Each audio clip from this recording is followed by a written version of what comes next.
Today's lesson is Sydney, Australia's stunning harbour city.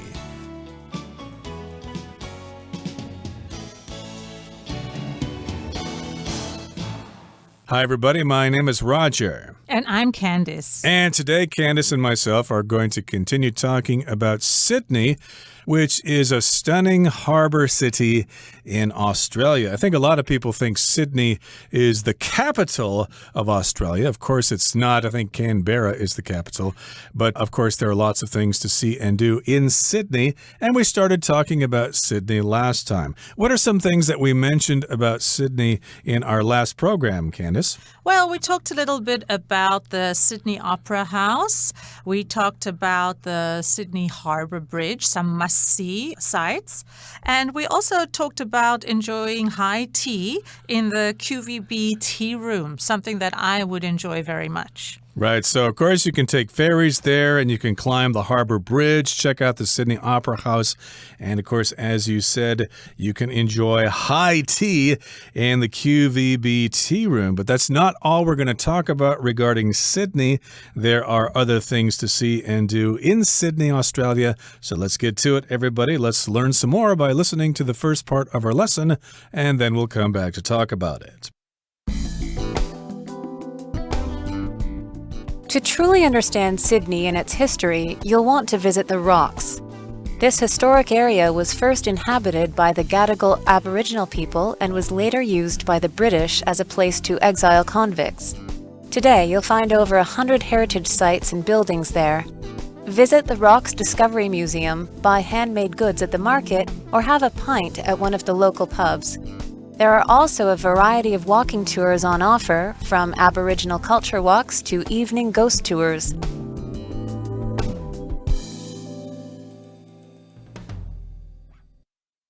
大家好，第一部分我们看到单字 inhabit， 这个字是动词，意思是居住于。例如 Before the invention of indoor heating, it was easier for humans to inhabit tropical climates.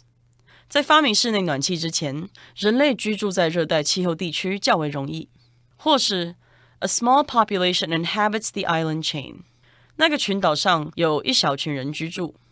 另外补充这个字的名词 inhabitant, I-N-H-A-B-I-T-A-N-T, inhabitant, 指的是某地区的居民或是居住者。举例来说After the storm, many inhabitants of the small village found themselves without electricity. 暴风雨之后，这个小村庄的许多居民家中电力中断。或者 Empty food cans and a cold campfire were the only signs of previous inhabitants.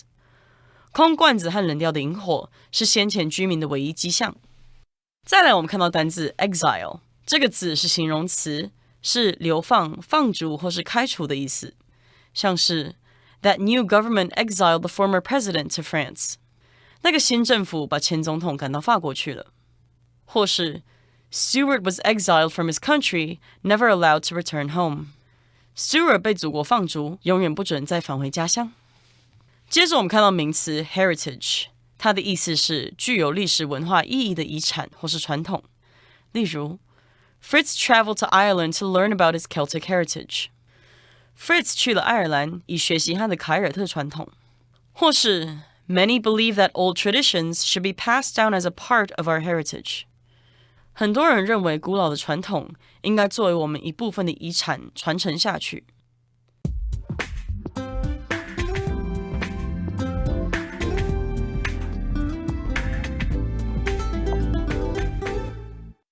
Okay, so now we're going to talk about something called the Rocks. So to truly understand Sydney and its history, you'll want to visit the Rocks. So again, that's a district or an area of Sydney.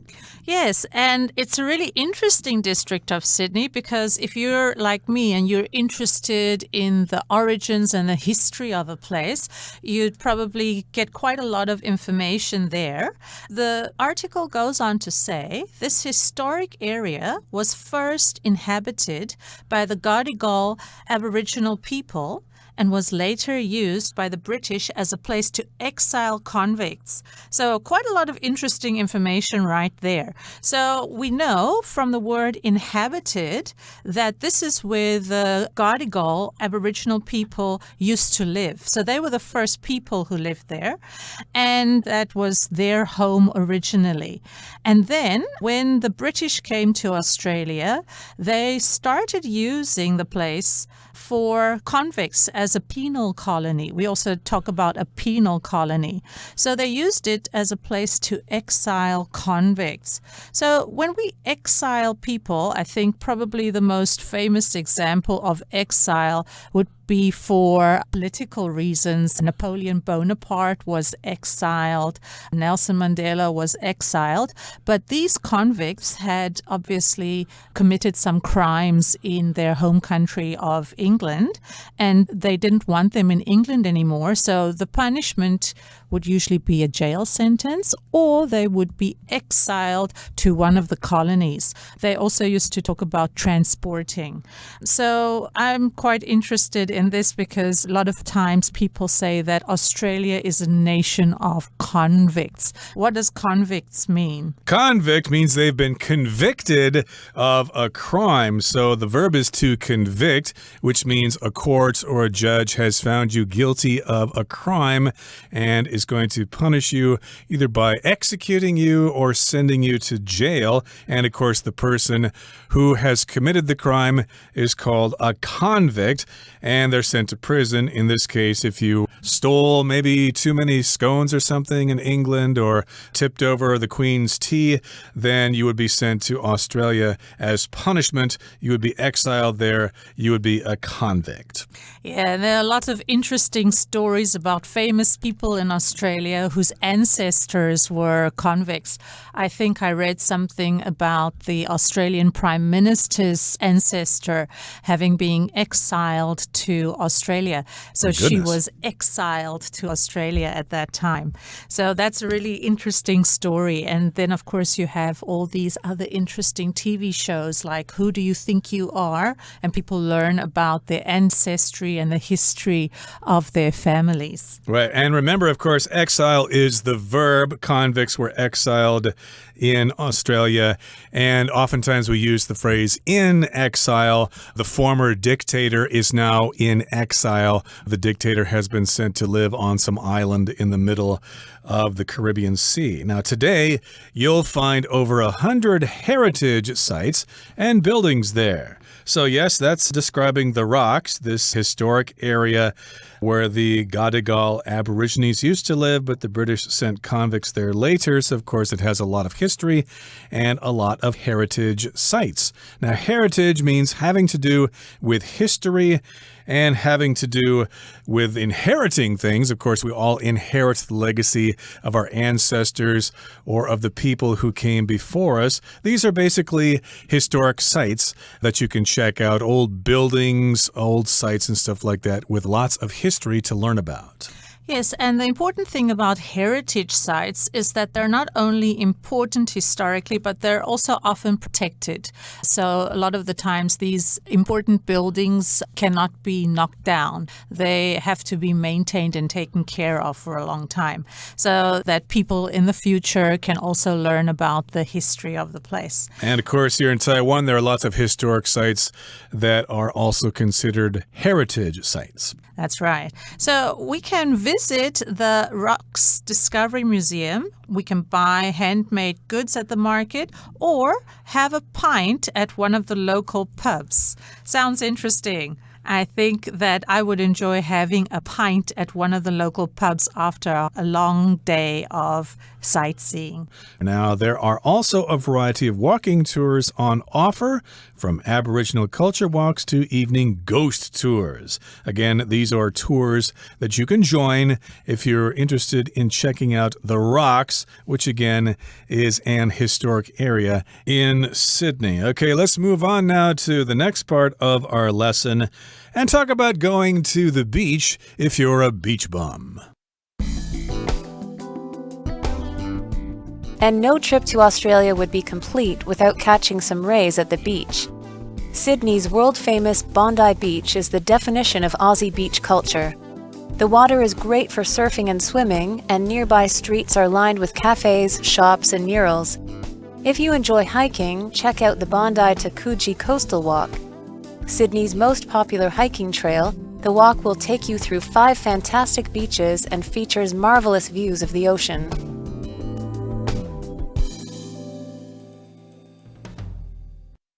第二部分我们看到单字 mural， 这个字是名词，意思是壁画。例如 An artist painted a beautiful mural on the side of the building. 一位艺术家在大楼侧边画了一幅漂亮的壁画。或者 There is a mural in school that showed a beautiful field of flowers.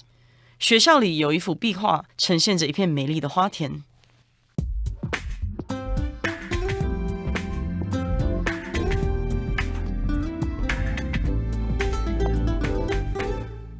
Okay, so in the second part of our lesson, we're talking about a place called Bondi Beach. And no trip to Australia would be complete without catching some rays at the beach. So if you like to be in the sun and swim in the water and you enjoy such activities, then we're saying you catch some rays, especially if you want to get yourself a suntan. Yeah, and of course, the best place or the most famous place to get one in Sydney is Bondi Beach, which is world famous. There's even a TV show about Bondi Beach. So Sydney's world famous Bondi Beach is the definition of Aussie beach culture. So when we say something is the definition of a culture, it means that it's very typical of what the culture represents, what it's all about. So when we say Aussie is an affectionate abbreviation for Australian. And so when we talk about people from Australia, we'll say that they're Aussies. Or when we talk about anything from Australia, we could also use the word Aussie as an adjective. So Aussie beach culture is quite well known all around the world. Indeed. I think I've also heard of Australia referred to as Oz, O-Z, because it sounds like Aussie. I believe that's the association there. But indeed, Bondi Beach is a definition of Aussie beach culture. If you think about the beach culture in Australia, you're going to think of Bondi Beach, especially when you have a barbecue on Christmas Day. Now, the water is great for surfing and swimming, and nearby streets are lined with cafes, shops, and murals. So yes, indeed, if you like water activities like surfing and swimming, this is the place for you. And then if you get out of the water and dry off and get dressed, well, then you can go to some nearby streets because they are lined with cafes, shops, and murals. And I like the murals thing. They're works of art on walls, and oftentimes they're quite creative. Yeah, I always think they add life to a city. So in many places that I've visited, actually in Cape Town where I'm from, there are also lots of murals, which means that artists, street artists, can paint on public walls. So it's not the same as graffiti. Graffiti is just people tagging various buildings. It doesn't really mean that it is a work of art. A mural is a large piece of art, and in this case, it's outside. This canvas is, in fact, the wall of a building. Now, if you enjoy hiking, check out the Bondi to Coogee Coastal Walk. Now, if something's coastal, that means it's next to the ocean, especially here in Taiwan. We've got great coastal scenery on the east coast. Lots of people like to drive down there to check out the coastal scenery. And, of course, this is going to be a hike or a walk along the coast. Starts at Bondi Beach and goes to a place called Coogee. Yeah, it sounds like an interesting walk. Sydney's most popular hiking trail. The walk will take you through 5 fantastic beaches and features marvelous views of the ocean. So they start off with the phrase Sydney's most popular hiking trail, which refers to the Bondi to Coogee Coastal Walk. And they go on to explain what you will experience when you do that walk. So you will pass through 5 beaches beaches, and then, of course, they use a little bit of alliteration, 5 fantastic beaches. Fantastic, of course, is wonderful beaches, amazing beaches. It's an adjective to express how wonderful, how great these beaches are. And these beaches feature marvelous views of the ocean. So from these beaches, you can really enjoy views of the ocean. And the ocean is so vast and the views are so far-reaching, you really feel overwhelmed when you look at them. Indeed, if you're into beaches and scenery, this sounds like a great hike, a great walk. And, of course, you get those fantastic beaches and marvelous ocean views, so make sure you bring your camera along with you. Okay, that brings us to the end of the second part of our lesson. Let's move on now to the third and final part. From bustling city streets and historical sites to beautiful beaches, Sydney has it all. If you ever get the chance, be sure to visit this singular harbor city in the land down under.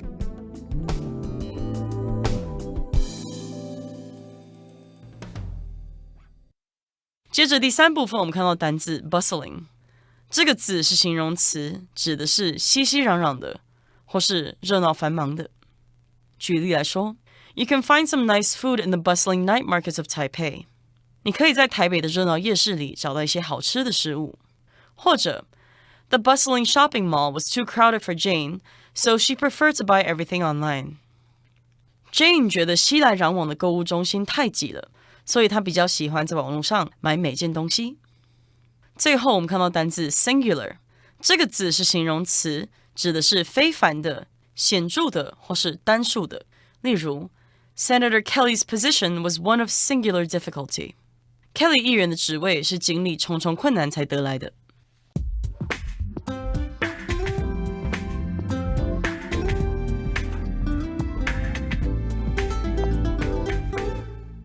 Okay, so the third part of our lesson sums things up. It gives us a summary. It gets us prepared to know that the article is ending. And we often use this kind of pattern from stuff to other things. So from bustling city streets and historical sites to beautiful beaches, Sydney has it all. So there's a summary, and when we see this pattern, of course, we know that the article is coming to an end. If something's bustling, that means it has lots and lots of activity, especially when you describe big cities, you will use this word bustling. I went to New York City, and it was really bustling there. Yeah, this word is often used to describe cities and lots of energy and lots of activity. And of course, when you go to the night market here in Taiwan as well, those night markets are always bustling. There's lots of noise and there are lots of vendors and there are people chatting and walking through the streets. So there's always lots and lots of energy in these bustling places. And the summary goes on. If you ever get the chance, be sure to visit this singular harbor city in the land down under. Now here, of course, singular means unique. There's nothing quite like it. It's one in a million, right? It's unique because it has so many things to recommend it. And of course, it's in the land down under. So if you've ever heard that phrase down under, you can think about countries that are way down in the southern hemisphere, like Australia, and also sometimes used to refer to New Zealand or some of the Pacific islands that surround Australia and New Zealand. And then, of course, Roger, I'm not sure if you're familiar with the song by Men at Work, but whenever I hear that phrase down under, I think of the song. Do you come from a land down under? Indeed, that was a famous hit many years ago, and it does describe Australia and New Zealand and some of those South Pacific islands. Okay, that brings us to the end of our explanation for today. It's time now to turn things over to Hanny.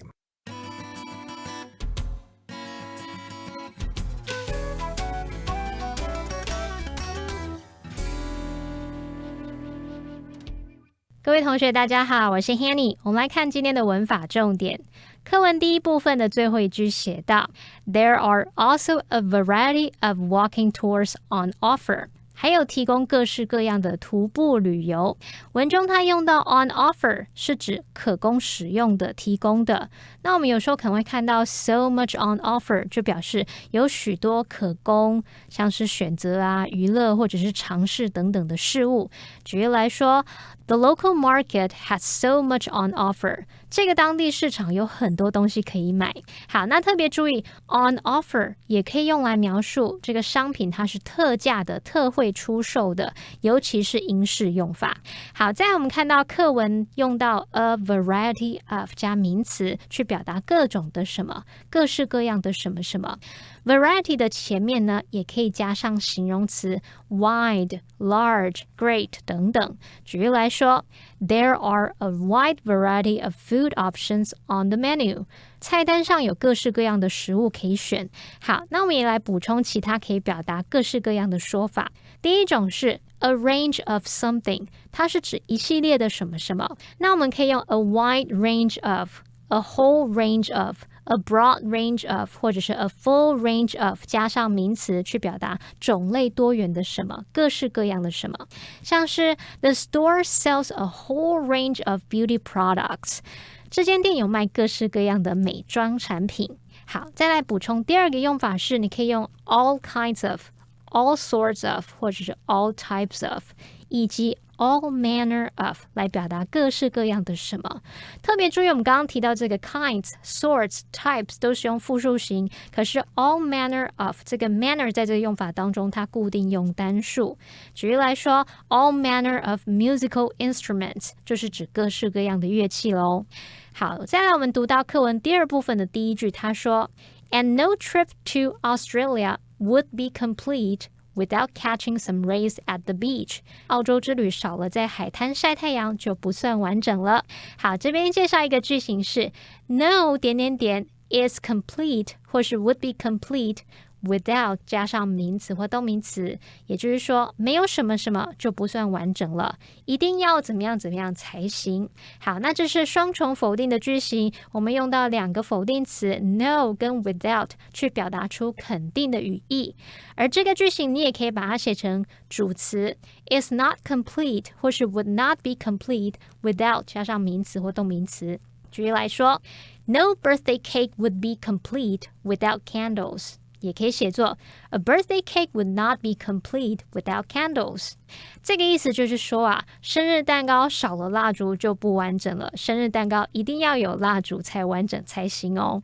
好，我们最后补充一下，课文呢，它是在 without 后面接 catching some rays， 这个 ray 有光线光束的意思， catch some rays 就表示晒太阳咯。那你可以说 catch a few rays, soak up some rays, soak up a few rays 等等，有很多说法。好，以上是今天重点整理，我们回顾今天的单字吧。Inhabit. The remote island was inhabited only by crabs, bugs, and various seabirds. Exile. The government exiled the poet because of his growing political influence. Heritage. Folk songs are an important part of Australia's national heritage. Coastal. The coastal waters near some big cities are very polluted. Singular. The child demonstrated a singular ability to solve complex math problems.